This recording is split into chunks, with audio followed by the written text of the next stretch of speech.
L'interview matinale, première partie, ce matin, 4 invités dans mon studio qui arrivent d'un peu partout, notamment, enfin surtout, principalement la MSA et les RIP, associés dans une action autour d'ateliers. On va développer le sujet avec vous quatre. Bonjour. Bonjour. Alors, oh, c'était un joli bonjour en cœur. Les présentations, je vais commencer donc à ma droite. J'ai Alice Bossy, qui est donc psychologue du travail à la MSA. Bonjour Alice. Bonjour. Ensuite, j'ai Christine Viry, qui est déjà venue dans ces locaux, qui elle est conseillère en insertion Et en évolution en évolution. professionnelle. Je me relisais pas. Allez, RIP. Ensuite, à ta droite à toi, j'ai donc Véronique Laville, qui est en mécénat de compétences. C'est quoi ça? Alors, le mécénat de compétences, c'est-à-dire que c'est mon entreprise qui propose aux personnes qui sont proches de la retraite de faire autre chose. Et donc, j'ai de travailler dans une association, soit pour les jeunes, différents critères. Et donc, moi, j'ai choisi la mission locale, voilà, pendant 18 mois. Donc, je suis toujours payée par mon entreprise, mais je travaille pour la mission locale. Et qui te tenait le micro? Nous avons, c'est Aurélie Vigne, c'est ça? Oui, c'est exact. Bonjour. Et bonjour, toi tu es travailleuse sociale à la MSA, c'est-à-dire? C'est-à-dire que j'accompagne des exploitants et des salariés sur tous les domaines de la vie quotidienne et notamment sur l'ouverture de droits pour ces deux thématiques-là et bien d'autres à côté sur le développement du territoire et autres. Vous êtes venu ce matin parce que justement, il y a une action commune qui est une réaction à une situation donnée aujourd'hui. On va pas tourner autour du pot. C'est pas la grande forme dans le secteur agricole. La vigne, ça commence à être un peu connu. C'est pas foufou. Mais globalement, vous me disiez, c'est tout le secteur agricole qui en ce moment prend une crise de plein fouet, c'est ça? Oui, oui, on peut dire que c'est tout, tout le domaine agricole qui est touché. Euh, on va faire un focus plus sur la Gironde du fait de sa spécificité, du fait de la vigne, mais on ne peut pas oublier les éleveurs et les maraîchers qui sont sur le territoire. Et je rajouterai aussi toutes les filières, c'est l'histoire des vases communicants qui vont être sur la vente de pièces, de quincaillerie, de machines, les commerciaux, les fonctions support, etc., qui au jour d'aujourd'hui sont impactés par cette crise économique sans précédent, quoi. Oui, parce qu'il y a tout ce qui est périphérique, effectivement, qui forcément, par effet rebond, en souffre aussi. Une souffrance qui se traduit concrètement par des exploitants, notamment qui se retrouvent plus que démunis. Et j'imagine que le taux d'angoisse a tendance à augmenter. Euh, c'est un constat que vous faites depuis combien de temps à peu près d'ailleurs? Est-ce que vous avez senti une accélération ces derniers temps? Comment est arrivé en fait ce projet, cette envie de proposer ces ateliers? Bah, concrètement, moi qui travaille sur le dispositif ERIP, donc Espace Régional d'Information Proximité, qui est un dispositif de la région Nouvelle-Aquitaine, porté par la mission locale des Deux Rives à Cadillac, qui consiste à apporter une information de premier niveau, voire un peu plus, sur le champ de la vie professionnelle avec un grand V et un grand P. Et depuis à peu près une année, enfin moi ça fait 4 ans que j'occupe mes fonctions au sein de la mission locale et ça fait 1 an qu'on voit arriver un petit peu en masse des agriculteurs, des viticulteurs, des éleveurs et des salariés ou exploitants de ces dites filières. Donc ça m'avait un petit peu interpellée et j'ai eu l'idée conjointe avec donc les filles qui sont là de la MSA, mais aussi André Jolet de Âme Paysan Gascogne, de monter ces ateliers.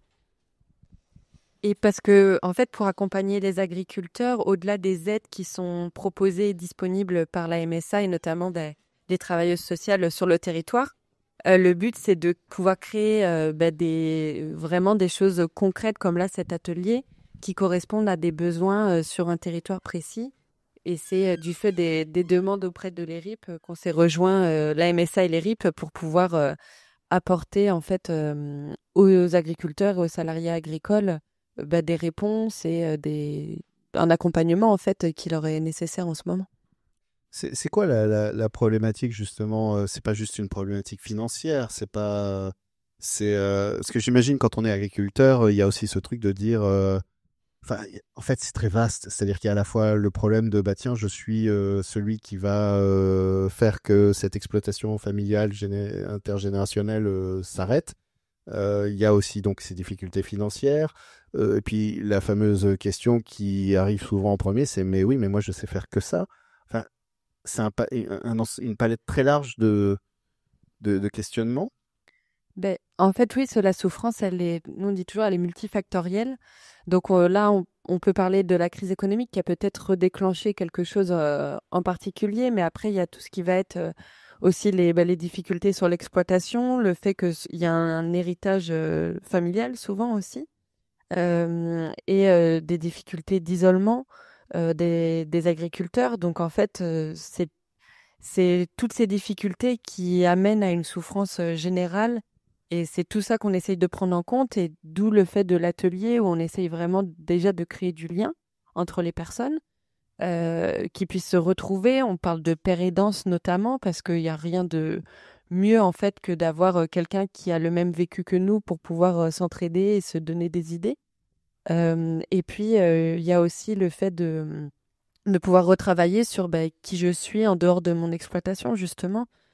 Pour essayer de sortir la tête de l'eau et de savoir se dire, bah oui, finalement, il y a ça que je sais faire, il y a ça que j'ai mis en place, et se redonner confiance et estime de soi sur tout ce qu'on a pu apprendre. C'est un peu la question du pouvoir agir, en fait, qu'on est en train d'essayer de restaurer. Ça, je voulais le préciser pour rebondir sur ce qu'a dit Alice précédemment. On parle de vulnérabilité, multifactorielle vulnérabilité avec un grand V et un petit S à la fin. Puisque on peut faire le pont avec la notion de deuil, deuil de son métier, deuil d'un héritage familial, d'un héritage culturel, et Deuil d'un statut, oui. deuil d'un statut, et j'en passe. Donc entre le moment où on est en deuil et le moment où on envisage une reconversion, tout seul, c'est très compliqué. Donc c'est pour ça aussi qu'on a mis en place ces ateliers. Alors on arrive bientôt à la fin de la première partie, donc je propose qu'on développe dans la deuxième partie justement c'est le contenu de ces ateliers. En fait, moi j'ai envie d'avoir un petit avant-goût un peu de ce qui se passe, puisqu'ils sont lancés, ils existent déjà, ils sont déjà en place depuis à peu près quoi, c'est... Un mois? Un mois, donc il y a déjà eu un premier... Timidement un mois, ouais. Et il y en a qui ils seront proposés une fois par mois en fait. Juste une dernière question pour toi, Aurélie, parce que ces ateliers, vous venez pour en parler, et c'est souvent un peu aussi une des questions, c'est vous avez le savoir-faire, mais il y a le faire savoir. Et notamment, tu me parlais que la MSA est déjà là avec un portefeuille d'offres en fait pour accompagner. Et que le premier pas à faire, c'est peut-être d'ouvrir une porte et de dire, voilà, j'ai un problème, est-ce que vous pouvez m'aider? Et oui, il y a déjà des solutions. L'aide au répit, par exemple, qui est un peu presque une solution d'urgence, une solution qui est là si jamais... Oui, il y a les élus de la MSA ont fait un choix très prononcé d'aider les exploitants, notamment qui s'est amorcé du fait de cette crise viticole.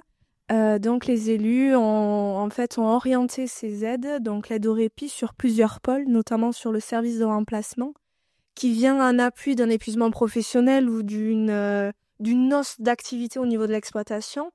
Et ça peut être du renfort de salariés, parce qu'on sait qu'actuellement, payer un salarié au niveau de l'exploitation, c'est compliqué du fait de la trésorerie insuffisante et des charges qu'il y a derrière le salarié. Donc effectivement, du fait d'épuisement professionnel, on peut dépêcher un salarié du service de remplacement 33, le jet 33, pour qu'un salarié puisse venir travailler entre 5 et 7 jours en fonction de l'activité de l'exploitation pour venir aider l'exploitant, mais pas que. On aura aussi des offres sur tout ce qui est l'accès aux soins et l'accès aux vacances. On reparlera de tout ça en détail, et notamment des ateliers donc, qui ont commencé il y a un mois et qui continuent chaque mois et donnent rendez-vous aux agriculteurs qui chercheraient du soutien. En rappelant quand même que là, vous êtes peut-être partir travailler, justement, vous êtes dans votre voiture. La première étape, c'est déjà de franchir la porte, de demander un contact avec une assistante sociale, tout simplement. Comment on fait? Si moi, par exemple, à un moment, je me sens là, j'ai un peu le regain, Je fais quoi? Je compose un numéro, Oui, exactement. En fait, la première porte d'entrée pour avoir un travailleur social, ça sera d'appeler l'accueil social directement ou quel que soit le service, notamment si vous êtes en lien avec le recouvrement, vous pouvez interpeller directement le recouvrement pour qu'il puisse nous faire une orientation. On appellera un mail descendant pour que le travailleur social puisse se mettre à votre disposition et en fonction, trouver des dispositions pour se rencontrer ou pour juste avoir un contact téléphonique pour faire un bilan de l'état de l'individu, parce qu'on va parler aussi d'individu, mais aussi d'exploitation. Merci, on se retrouve donc pour continuer à parler de ce sujet dans la deuxième partie, dans un peu moins d'une heure. L'interview matinale, deuxième partie, toujours en compagnie de Christine, Alice, Aurélie et Véronique qui sont là pour nous parler des ateliers mis en place. J'ai pas le nom en fait de ces ateliers, mais pour en gros accompagner, soutenir les agriculteurs dans les difficultés qu'ils traversent en ce moment, et notamment leur offrir des ressources pour se reconnecter ne serait-ce qu'à l'estime d'eux-mêmes finalement. Je crois que c'est quand même le plus important parce qu'en ce moment elle est pas mal ballottée, cette estime. Ces ateliers, c'est un travail conjoint entre l'ERIP et la MSA, c'est ça, Christine? Alors oui, effectivement, dans le cadre de l'ERIP, on intervient en individuel, mais aussi en collectif. Et dans le cadre de ces approches collectives, nous co-construisons chaque mois. Donc le premier atelier a eu lieu le 6 janvier à l'Aréole au sein du centre de formation agricole. Et il a été donc bâti et co-construit avec Alice et Aurélie. La thématique qui était sur cet atelier précédent, qui sera sur l'atelier prochain qui a lieu le 24 février, c'est-à-dire lundi prochain, toujours au CFA de l'Aréole en après-midi. Ça va être les compétences douces, les savoir-être professionnels. Savoir-être professionnel, ce sont toutes les qualités, les aptitudes qu'on peut développer de façon transversale dans le cadre du travail et qui sont permutables dans beaucoup d'emplois. Il faut savoir qu'aujourd'hui, un employeur, sur du salariat, va rechercher pour 50% dans un candidat des compétences techniques. S'il recrute un boulanger, il va falloir qu'il ait le tour de main, savoir peser, savoir grammer, savoir pétrir, etc.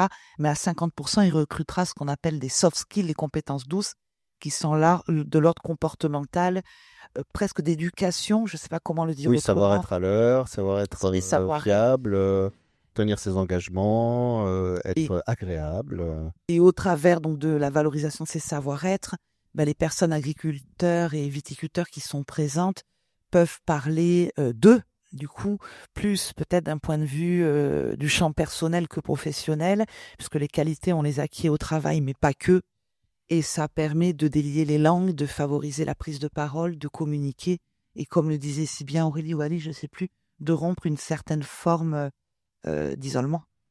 L'isolement qui est un des pièges justement des crises qu'on traverse et qui ont tendance à nous replier à nous inviter à nous replier sur soi plutôt qu'au contraire aller chercher du soutien dans l'autre, ne serait-ce qu'échanger, se rendre compte qu'on n'est pas tout seul des fois à traverser des galères et que partager ça. C'est ce qui s'est passé d'ailleurs sur le premier atelier en fait, si j'ai bien compris, c'est que très vite il y a eu un échange aussi entre les personnes présentes. Oui, il y a eu un échange du fait de certains vécus sur le premier atelier et il ne faut pas en avoir peur quand on va parler de santé mentale. C'est ce qui s'est discuté au premier atelier. C'est quelque chose qu'il ne faut pas ignorer sur le monde viticole et agricole. Ça existe et on entend souvent parler de suicide chez les viticulteurs et agriculteurs. Donc effectivement, il y a des thématiques qui rapprochent les gens du fait d'un vécu ou juste une activité. Sur de la gestion d'activité, comment va ton exploitation, voilà. Après, c'était aussi un but, notamment sur l'atelier, qu'on parle de soi, des compétences qu'on a acquises, mais pas que. Qu'on forme quelque chose, un peu un groupe solidaire où on prend soin les uns des autres, des échanges de numéros de téléphone, pour qu'on ne soit pas tout seul et que si on a besoin, qu'on ait un relais de dispo.